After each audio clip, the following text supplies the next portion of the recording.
اللي جاب عمر جابر وتمسك بيه وقال لك ده هينفعني في طريقه لعب اللي انا هلعبها السنه يعني عمر جابر لعب كل المنتخبات مصر والمراحل السنيه ولحد النهارده بيلعب منتخب مصر، يبقى الراجل اللي ماسك منتخب مصر فاشل. لا طبعا فاشل، يعني كلهم بيجاملوا.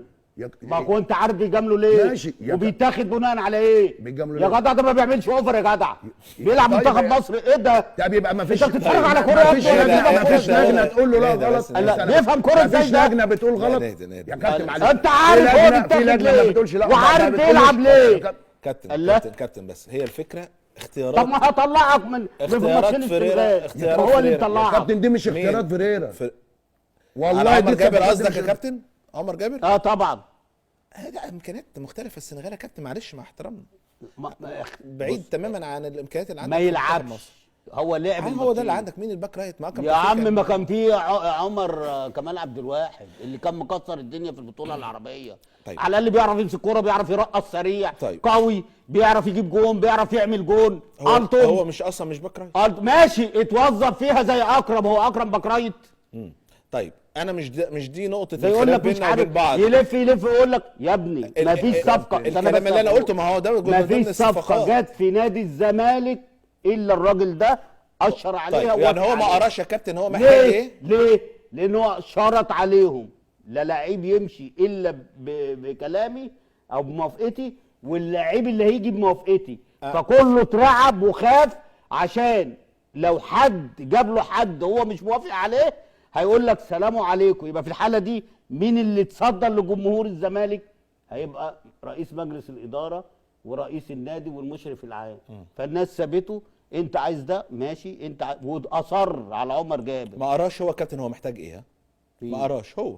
مش ما قراش، هو الفريق مفكر بتاعه محتاج ايه؟ هو بفكر ان هو عبقري زمانه. وزي ما كانت ماشيه السنه اللي فاتت هتمشي السنه دي. انت السنه اللي فاتت ماشيه وما عملتش ماتش واحد يوحد ربنا. ده حتى الماتش الوحيد اللي هو اهلي والزمالك وبيبقى بتاع لعيبه وانت عارف الكلام ده وهو عارف الكلام ده، في كاس مصر حصل وكسبان 2-0 الشوط الاولاني.